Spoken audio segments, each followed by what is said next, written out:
স্বাগত দীপ্ত সংবাদে আপনাদের সাথে আছে আমি তানিয়া আফরিন। উপমহাদেশের অন্যতম পুরনো ও বড় রাজনৈতিক দল আওয়ামী লীগের প্রতিষ্ঠাবার্ষিকী আজ। ৭৫ বছরেও গতি হারায়নি দলটি। বাংলাদেশের স্বাধীনতা অর্জন থেকে শুরু করে দেশকে উন্নয়নশীল জাতিতে পরিণত করতে এই সংগঠনের রয়েছে অসামান্য ভূমিকা। দলটির শেকড় জনগণের গভীরে প্রথিত বলে মনে করেন ইতিহাসবিদ ও রাজনৈতিক নেতারা। ১৯৪৯ থেকে ২০২৪ সময়ের হিসাবে ৭৫ বছর। উপমহাদেশের পুরনো রাজনৈতিক দলগুলোর অন্যতম আওয়ামী লীগ এখনো অদম্য গতিতে এগিয়ে যাচ্ছে, ধরে রেখেছে গ্রহণযোগ্যতা। বাংলাদেশের স্বাধীনতা সংগ্রামের নেতৃত্ব দানকারী এই দল প্রতিষ্ঠিত হয় জনগণের অধিকার আদায়ের লক্ষ্যে। ১৯৪৯ সালের ২৩ জুন পূর্ব পাকিস্তান আওয়ামী মুসলিম লীগ প্রতিষ্ঠার মধ্য দিয়ে এর যাত্রা। তবে ১৯৫৫ সালে অসাম্প্রদায়িক রাজনৈতিক আদর্শ বাস্তবায়নে এর নাম আওয়ামী লীগ করা হয়। এই যে প্রেক্ষাপটে আওয়ামী লীগের সৃষ্টি, তখন থেকে আওয়ামী লীগ জনগণের কথা বলে আসছে এবং তখন থেকে আওয়ামী লীগ এই দেশের মানুষের বাঁচার দাবি, স্বায়ত্ত শাসন, স্বাধিকারের কথা সব কিছু বলে আসছে। আরও অনেক দল এসছে, কিন্তু তারা একটা সময় পর্যন্ত ভূমিকা রাখার পরে আর ভূমিকার ধারাবাহিকতা বজায় রাখতে পারেনি, হারিয়ে গেছে। কিন্তু আওয়ামী লীগ কিন্তু একেবারে শুরু থেকে অদ্যাবধি অতি গুরুত্বপূর্ণ রাজনৈতিক ভূমিকায় অবতীর্ণ হয়েছে। ১৯৭০ সাল থেকে দলটির নির্বাচনী প্রতীক নৌকা। স্বাধীনতার পর গত ৫৩ বছরে কয়েক দফা সরকার গঠন করেছে আওয়ামী লীগ। সরকার প্রধান শেখ হাসিনার নেতৃত্বে বাংলাদেশ এখন উন্নয়নশীল দেশ। এ সময়ে মা ও শিশু মৃত্যুহার কমেছে, বেড়েছে মানুষের গড় আয়ু ও মাথাপিছু আয়। তবে বঙ্গবন্ধুর কাঙ্ক্ষিত সোনার বাংলা এখনো অর্জিত হয়নি। শেখ হাসিনা এসে হাল ধরেছেন, শুধু দলকে পুনর্গঠন করেননি, বাংলাদেশকে মুক্তিযুদ্ধের চেতনায় পুনর্গঠনের কাজটাকে এগিয়ে নিয়ে যাচ্ছেন। দেশে ক্রমাগতভাবে বৈষম্য বাড়ছে। এখানে একটা ধনিক শ্রেণীর রাজত্ব প্রতিষ্ঠা হয়েছে, যা বঙ্গবন্ধুর যে কাঙ্ক্ষিত অর্থনীতি ছিল, আমাদের মুক্তিযুদ্ধকালীন প্রধানমন্ত্রী তাজউদ্দিন আহমেদের যে কাঙ্ক্ষিত অর্থনীতি ছিল, সমাজ ছিল, তার থেকে অনেক দূরে। তার মতে ক্ষুধা ও দারিদ্র্য দূর করার পাশাপাশি দুর্নীতির বিরুদ্ধে আওয়ামী লীগ সরকারকে কঠোর হতে হবে। মাহমুদ শাওন, দীপ্ত সংবাদ, ঢাকা। সিলেট, সুনামগঞ্জ সহ দেশের উত্তর পূর্বাঞ্চলে বন্যার পানি কমছে। আশ্রয়কেন্দ্র থেকে ঘরে ফিরছে মানুষ। সুরমা নদীর পানি কয়েকটি পয়েন্টে এখনও বিপদসীমার উপরে রয়েছে, তবে পানি কমছে বলে জানিয়েছে পানি উন্নয়ন বোর্ড। এদিকে উত্তরাঞ্চলে তিস্তা ও ধরলা নদী বিপদসীমার নিচে রয়েছে, কমছে দুধকুমারের পানিও। নেত্রকোনায় নদ নদীর পানি কমলেও এখনও অনেক মানুষ পানিবন্দী হয়ে আছে। বানভাসী লোকজন বিশুদ্ধ পানি সহ খাদ্য সংকটে ভুগছেন।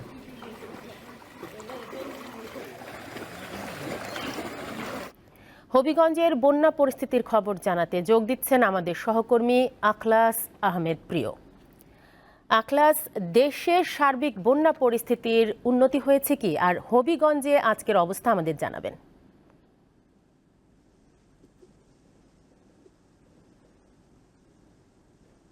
তানিয়া, আপনি যেমনটি জানতে চেয়েছেন যে শুরুতেই আসলে হবিগঞ্জের বন্যার পরিস্থিতি সুখবর দিয়ে শুরু করতে চাই। বন্যা পরিস্থিতি অনেকটাই উন্নতি হয়েছে। আমরা যেটুকু দেখতে পেয়েছি যে গতকাল বিকাল পর্যন্ত যে অবস্থা ছিল, বর্তমানে বন্যার পরিস্থিতি স্থিতিশীল রয়েছে। তবে বিশেষ করে একটি বিষয় আপনাকে জানিয়ে রাখতে চাই, এখানে বন্যা দুর্গতরা অনেকটাই অভিযোগ রয়েছে তাদের, যারা আশ্রয়কেন্দ্রে এখনো উঠতে পারেনি, যারা বাড়িঘরে রয়েছেন, তাদের কাছে এখনো পর্যাপ্ত পরিমাণে খাবার পৌঁছেনি। তবে আমরা যেটুকু আপনারা জানি যে এ পর্যন্ত জেলা প্রশাসন এবং স্থানীয় সংসদ সদস্য অ্যাডভোকেট আমাতুল কিবরিয়া চৌধুরী সহ তারা কিন্তু বন্যা দুর্গতদের পাশে রয়েছেন। শুরু থেকে এ পর্যন্ত তারা আপনার ৫ থেকে ১০ কেজি চাল বরাদ্দ দিয়েছেন। আমরা যেটুকু জানতে পারি যে বন্যা পরিস্থিতিকে কেন্দ্র করে এই যে নবীগঞ্জের ৩টি ইউনিয়নের ৩৫টি গ্রাম প্লাবিত হয়, এর মধ্যে ১৪টি আশ্রয় কেন্দ্র প্রস্তুত করে প্রশাসন। এ পর্যন্ত ৮টি আশ্রয় কেন্দ্রে প্রায় ৩ শতাধিক পরিবার আশ্রয় নিয়েছেন। আমরা আজকে যে বর্তমানে পরিস্থিতি আপনাদের সামনে দেখাতে চাই, এটা হলো ইনাদগঞ্জ ইউনিয়নের ফরিদপুর রাস্তা। আসলে এই রাস্তাটি প্রায় কোমর পর্যন্ত পানি ছিল।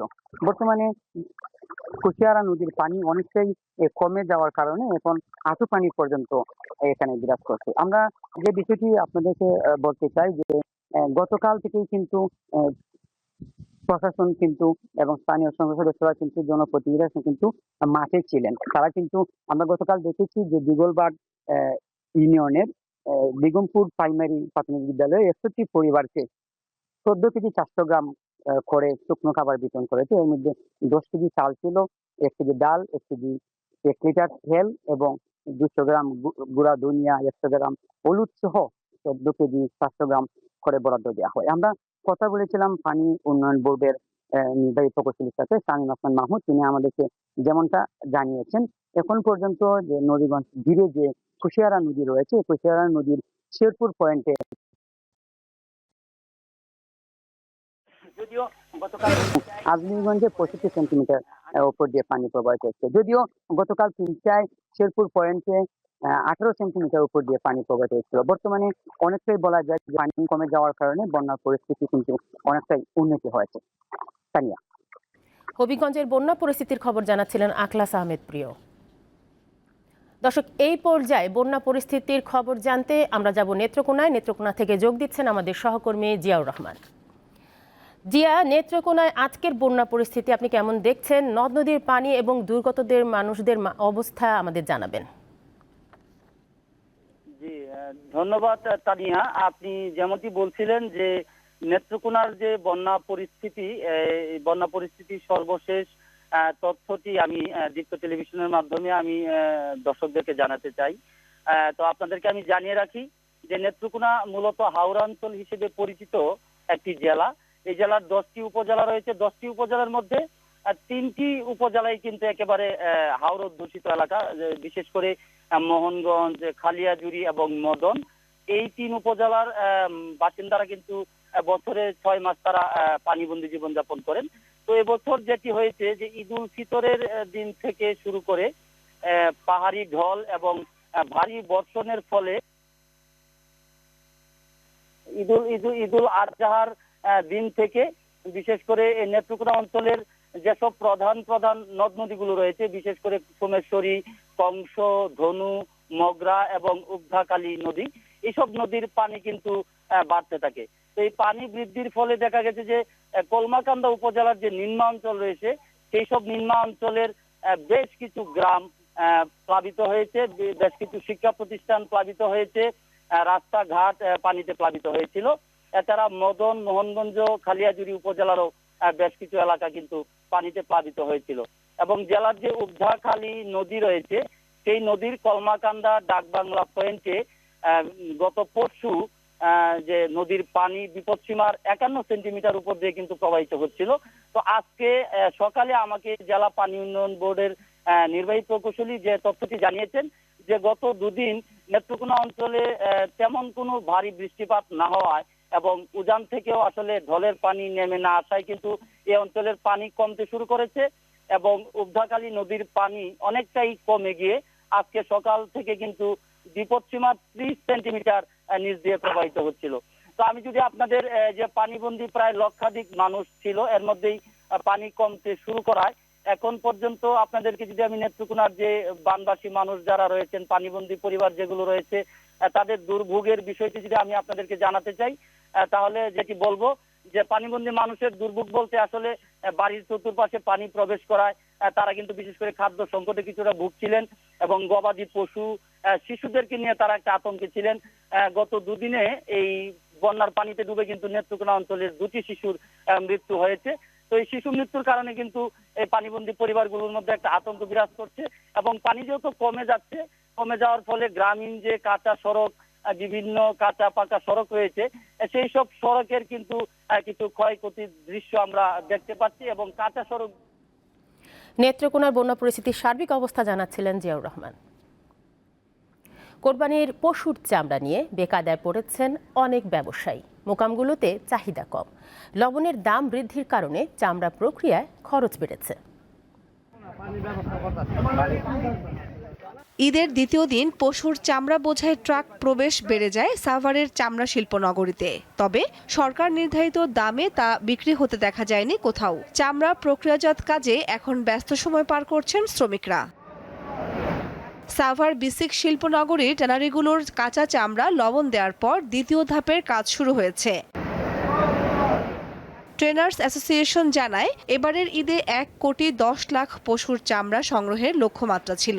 ঈদের দিন থেকে পরবর্তী 2 দিন 4,75,000 কাঁচা চামড়া সংগ্রহ করা হয়েছে। সামনের 1 মাস সারা দেশের আড়ত ও মৌসুমী ব্যবসায়ীদের কাছ থেকে লবণযুক্ত চামড়া সংগ্রহ করবে সাভারের ট্যানারিগুলো। এবছরে আমাদের 63 বছরের মধ্যে সর্বোচ্চ লবণ উৎপাদন হয়েছে, সেটি হলো 24,37,000। এই লবণ উৎপাদন হওয়ার প্রেক্ষিতে যেটা হয়েছে, লবণের কোনো ক্রাইসিস কোথাও হয়নি। কোরবানির পশুর চামড়া কিনে বিপাকে পড়েছেন বাগেরহাটের ব্যবসায়ীরা। তারা জানান, আগের বছরগুলোর তুলনায় এবার কম দামে চামড়া সংগ্রহ করলেও ব্যয় বেড়েছে লবণে। চামড়া কিছু চামড়া পচে গেছে লবণের জন্য। 500, 600, 700 টাকা চামড়া কিনে লবণ টবণ দিয়ে 900, 950 টাকা পড়বে, ন্যায্য পয়সা পাই না। মাল আনতে গেলে 200 টাকা লবণ আছে, তাহলে পড়লো কত? 800 টাকা। এখন এই মাল নিয়ে যদি যাই, মালের দাম দেবে আপনার 600 টাকা, 700 টাকা। চামড়া শিল্পকে টিকিয়ে রাখতে সরকারের পৃষ্ঠপোষকতা দরকার বলে দাবি ব্যবসায়ীদের। এদিকে কোরবানির পশুর চামড়া কিনে লোকসানে পড়েছেন নওগাঁর মৌসুমী ব্যবসায়ীরা। তাদের অভিযোগ, এবছর লবণ ও শ্রমিকের মজুরি বেশি হওয়ায় তাদেরকে লোকসান গুনতে হচ্ছে। এছাড়া চামড়া সংরক্ষণের ব্যবস্থা না থাকায় সিন্ডিকেটের কারণে কম দামে চামড়া বিক্রি করতে বাধ্য হচ্ছেন অনেকেই। কামরুন নাহার, দীপ্ত, বার্তাকক্ষ। আন্তর্জাতিক প্রসঙ্গ। রাশিয়ার সঙ্গে কয়েকদিন আগেই প্রতিরক্ষা চুক্তি করেছে উত্তর কোরিয়া। এরই মধ্যে শনিবার দক্ষিণ কোরিয়ায় পৌঁছেছে যুক্তরাষ্ট্রের বিমানবাহী একটি রণতরী। পারমাণবিক শক্তিসম্পন্ন এই রণতরী ত্রিদেশীয় সামরিক মহড়ায় অংশ নেবে। দক্ষিণ কোরিয়ার নৌবাহিনী এক বিবৃতিতে বলেছে, বুসান নৌঘাটিতে পৌঁছেছে যুক্তরাষ্ট্রের রণতরী থিওডোর রুজভেল্ট।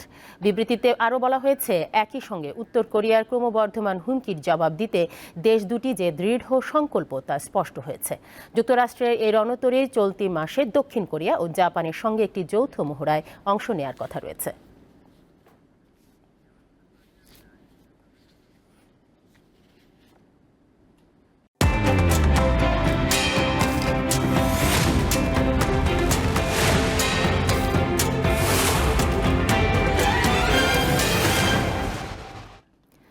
দর্শক, এবার জানবো এক নজরে দৈনিক পত্রিকার শিরোনামগুলো। শুরুতেই আমার হাতে আছে দৈনিক যুগান্তর। দৈনিক যুগান্তরের শিরোনাম হয়েছে, ঐতিহ্যের 75 বছরে আওয়ামী লীগ, পিতার স্বপ্ন পূরণে যাত্রা, শেখ হাসিনার নেতৃত্বে দীপ্তময় আওয়ামী লীগ। এর পাশে আছে ঢাকা দিল্লি 10 সমঝোতা স্মারক সই এবং নয়াদিল্লিতে 2 শীর্ষ নেতার বৈঠক, বাংলাদেশ ভারত সম্পর্ক এগিয়ে নেওয়ার প্রত্যয়। এরপরে আছে দৈনিক প্রথম আলো। দৈনিক প্রথম আলোর শিরোনাম হয়েছে, সহযোগিতায় আস্থা ঢাকা দিল্লির, হাসিনা মোদি শীর্ষ বৈঠক। তার পাশে আছে সাফল্যের পাশাপাশি আছে সমালোচনাও। খালেদা জিয়ার অবস্থা সংকটাপন্ন বলছে চিকিৎসকরা, এবং পাশে আছে ভারতকে আগে ব্যাটিংয়ে পাঠিয়েই কি সর্বনাশ হয়েছে গতকালকের খেলার বিষয়ে এই শিরোনামটি হয়েছে। এরপরে আছে দৈনিক ইত্তেফাক। দৈনিক ইত্তেফাকে শিরোনাম হয়েছে, শেখ হাসিনা নরেন্দ্র মোদির শীর্ষ বৈঠক, সমৃদ্ধ ভবিষ্যৎ গড়তে যোগাযোগ, বাণিজ্য ও সহযোগিতা বাড়াতে সম্মত 2 দেশ। তার পাশে আছে শত হুমকির মধ্যেও সাংবাদিক সমাজ পেশাগত দায়িত্ব পালন করে যাবে, বিএফইউজে ও ডিইউজের বিবৃতি।